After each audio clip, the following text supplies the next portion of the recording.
네, 오늘 은혜와 하나님의 임재가 능력이다. 은혜와 하나님의 임재가 능력이다. 이런 제목으로 잠깐 말씀을 나누도록 하겠습니다. 신명기 23장 오늘 읽은 말씀 가운데에는 이스라엘 백성들이 이제 가나안 땅에 들어가게 되면 이제 그 땅에서 하나의 사회를 형성하고 우리는 하나님 믿는 백성이다 라면서 이제 그 나라를 형성하게 되지 않습니까? 그 이스라엘 백성들 안에 이제 누가 들어오고 이제 누가 못 들어오고 하는 그런 규정들에 대한 말씀, 여호와의 총회에 누가 들어올 수 있느냐 하는 말씀을 하고 있고, 또 군대가 이제 전쟁하러 나아갈 때 너는 어떤 마음으로 그 전쟁에 임해야 되느냐. 또 종이 주인에게서 도망쳐서 다른 사람, 너에게 어떤 종이 주인에게 도망쳐서 왔을 때는 다시 돌려보내지 말아라. 가서 맞아 죽을 게 뻔한데 네가 돌려보내면 안 되지 않겠느냐. 이런 말씀들을 쭉 해나가고 계십니다. 그러니까 그 가나안 땅에 들어가서 그 백성들이 어떤 삶을 살아야 하는가에 대한 말씀을 해 주시고 계십니다. 자, 먼저 여러분 총회에 대한 말씀을 잠깐 보면 규정이 복잡합니다. 좀 이런 것까지 봐야 되나 이런 생각이 들 정도입니다. 첫 번째는 고환이 상한 자나 음경이 잘된 자는 안 된다. 성적인 문제가 있는 사람 안 된다. 2절을 보시면 사생자 안 된다. 음란한 자의 소생은 안 된다. 라고 말씀을 하고 있고요. 3절 보면 암몬과 모압 사람은 여호와의 총회에 들어오지 못한다. 왜냐하면 출애굽 시절에 그들이 약한 행동을 하여 부올의 아들 발람이 이 암몬과 모압의 사람들을 이제 또 부추기고, 또 그들이 이 발람을 이용해서 이스라엘 백성들을 죄악에 빠뜨렸기 때문이다 말씀을 하고 있습니다. 자, 여러분, 그 여호와의 총회에 들어오는 것이 이렇게 어렵다. 왜 이런 말씀을 하시는지 우리가 좀 이 말씀을 좀 잘 이해를 해야 됩니다. 이런 말씀을 들을 때 이스라엘 백성들은 우리가 하나님의 부름을 받아 하나님의 백성이 된 것은 은혜로 된 것이다 하는 것을 깨달아야 합니다. 여러분, 성경을 보시면 이렇게 성적인 문제, 고환이나 음경이 잘린 자, 직접적으로 그렇게 나오지는 않지만 자녀를 생산하지 못하는 많은 사람들이 여호와의 총회에 있는 것을 보게 됩니다. 여러분, 그래서 한나도 아기를 낳지 못해서 한동안 힘들어했고, 사가랴와 엘리사벳, 세례 요한의 엄마 아빠죠. 아기를 낳지 못했습니다.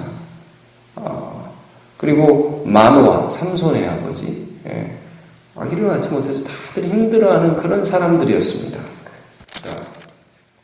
암몬과 모압 사람, 2절에 보시면 사생자, 여러분 누구 혹시 생각나십니까? 사생자로서 여호와의 총회에 들어오지 못했어야 하는데 들어온 사람. 사사시대 보시면 여러분 입다라는 사람이 있습니다. 입다. 그 사람은 사생자라서 이스라엘에서 막 쫓겨나갔는데 나중에 사사가 됩니다. 그리고 여러분 이 3절에 암몬과 모압 사람 보면, 또 여러분 사사시대 맨 마지막에 보면 룻이라는 여인 기억나십니까? 모압 여인 룻, 모압 사람이었습니다. 여호와의 총회에 들어오게 되어서 다윗의 증조 할머니가 되죠. 네. 그리고 이런 그 하나님의 사람들을 쭉 보게 되면 자격이 있어서 하나님의 자녀가 되는 것이 아니고 하나님의 은혜로 하나님의 백성이 되는 것입니다. 여호와의 총회라는 것은 오늘로 말하면 교회를 말하는 것입니다.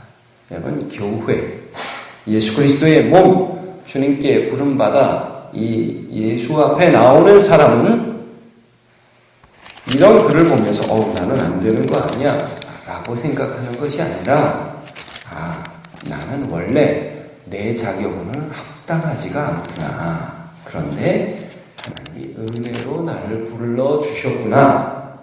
이것을 경험하는 자인 줄로 믿습니다. 제가 이사야 55장 1절을 읽습니다. 오라 너희 모든 목마른 자들아 물로 나오라. 돈 없는 자도 오라. 너희는 와서 사 먹되 돈 없이 값 없이 와서 포도주와 젖을 사라. 마태복음 11장 28절 수고하고 무거운 짐진 자들아 다 내게로 오라. 내가 너희를 쉬게 하리라.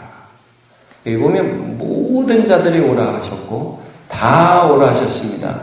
여러분 그러므로 내 능력이 아니라 여호와의 은혜가 능력인 것을 믿으시기를 바랍니다. 사도행전 2장 38절 39절 말씀에 보면 베드로가 이르되 너희가 회개하여 각각 예수 그리스도의 이름으로 세례를 받고 죄 사함을 받으라. 그리하면 성령을 선물로 받으리니 이 약속은 너희와 너희 자녀와 모든 먼데 사람 곧 주 우리 하나님이 얼마든지 부르시는 자들에게 하신 것이라. 하나님이 불러주셨다는 거예요. 그러니까 이 신명기 23장의 말씀을 읽으면서 그 백성들은 나도 이러한 자격이 없는데 이미 여호와의 총회에 들어왔다. 이거 어떻게 설명할까요? 주님이 하셨다는 거예요. 그러므로 여러분 날마다 회개하며 성령의 은혜 가운데 주님 앞에 나아가시기를 바랍니다. 그런 자는 하나님의 임재를 경험할 수밖에 없습니다. 제가 조금 전에 그 맨 마지막 절 언급하지 않았는데 여러분 7절 18절 보면 창기 나오잖아요. 창기 중에서 여호와의 총회에 들어간 사람 누가 있습니까? 라합이 있지 않습니까? 여리고성의 창기였던 라합.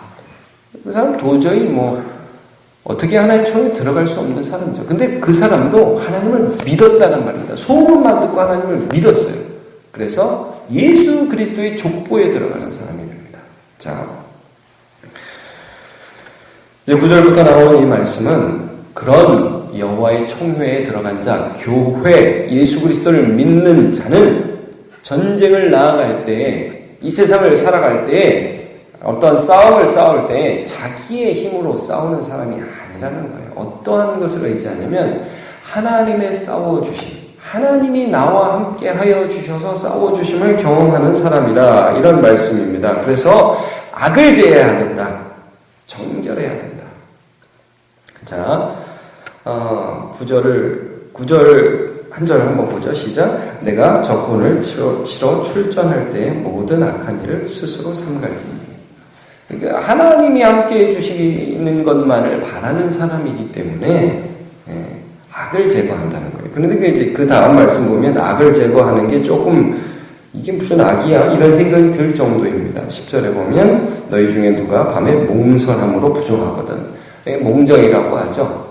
밤에 남자들이 정액을 배출하는 것 이런 부분하고 그 다음에 전쟁 중에 진 안에서 대변을 보면 안 된다. 진 밖으로 나가야 된다. 이런 말씀이 있습니다. 자, 12절, 13절 한번 보죠. 시작. 내 진영 밖에 변소를 마련하고 그리로 나가되 내 기고에 작은 삽을 더하여 밖에 나가서 대변을 볼 때 그것으로 땅을 팔 것이요 몸을 돌려 그 배설물을 덮을지니. 14절이 중요합니다. 자, 14절 한번 같이 읽어보겠습니다. 시작.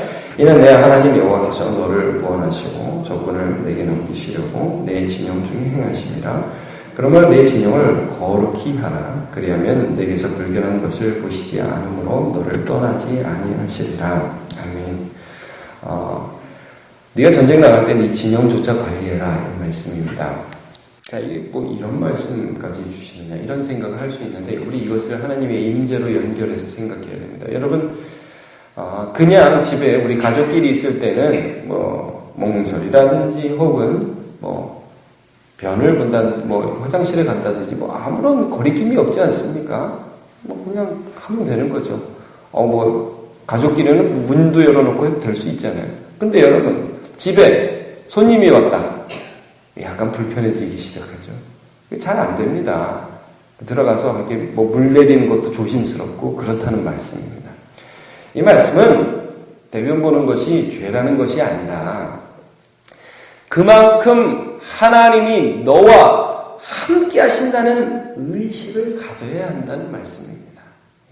여러분 화장실 가는 거 조심하는 것을 말씀하신다면 하물며 그들 가운데 죄악이 있으면 어찌 하나님께서 들으시겠습니까? 여리고성 처음 전투할 때 아간이 물건 훔친 것 때문에 하나님이 그들과 함께 하시지 않으셨습니다. 그 다음 아이성 전투할 때 능력이 나타나지 않았어요. 그러므로 여러분, 하나님이 나와 함께 하시는 것을 인식하는 것, 그것이 능력으로 드러나는 줄로 믿습니다. 그것을 인식하는 사람마다 죄에서 떠나게 됩니다. 네. 자, 제가 디모데후서 2장 19절에서 21절을 읽어보겠습니다. 그러나 하나님의 견고한 터는 섰으니 인침이 있어 일렀으되 주께서 자기 백성을 아신다 하며 또 주의 이름을 부르는 자마다 불의에서 떠날지어다 하셨느니라. 큰 집에는 금그릇과 은그릇뿐 아니라 나무그릇과 질그릇도 있어 귀하게 쓰는 것도 있고 천하게 쓰는 것도 있나니 그러므로 누구든지 이런 곳에서 자기를 깨끗하게 하면 귀히 쓰는 그릇이 되어 거룩하고 주인의 쓰심에 합당하여 모든 선한 일에 준비함이 되리라 그랬습니다. 여러분, 하나님이 쓰는 그릇은 금그릇도 아니고 은그릇도 아닙니다. 하나님이 쓰는 그릇은 금이기 때문에, 은이기 때문에 쓰는 게 아니라는 말씀이에요. 깨끗하면 쓰십니다. 여러분, 집안에서 컵에 금잔인데 그 안에 더러운 게 묻었으면 그거 쓰십니까? 아니죠. 깨끗하면 하나님 쓰신다는 거예요. 다윗이 그걸 경험했습니다. 죄를 짓고요, 밧세바를 범하고요, 우리아를 죽이고 나니까 마음이 불편해서 살 수가 없어요. 하나님이 자기를 통해서 일하시고 하나님이 자기를 통해서 능력 나타내셔야 되는데 그게 안 돼서 막 뼈가 녹는 것 같고 힘들다는 말입니다.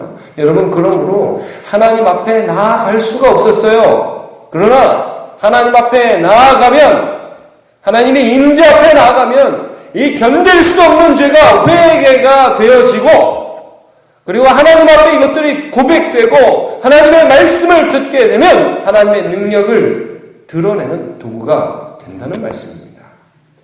우리 시편 1절 말씀 잘 아시죠? 예. 복 있는 사람은 악인의 꾀를 따르지 않고 죄인의 길에 서지 아니하고 오만한 자의 자리에 앉지 아니하고 오직 여호와의 율법을 즐거워하여 그의 율법을 주야로 묵상하는 자로다.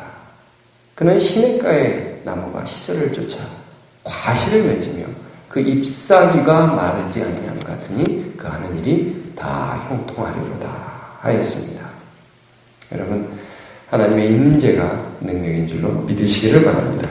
그러므로 하나님의 은혜와 하나님의 임재 가운데 먼저 능력 있는 주의 도구로 살아가시는 주의 백성 다 되시기를 예수님의 이름으로 축원합니다.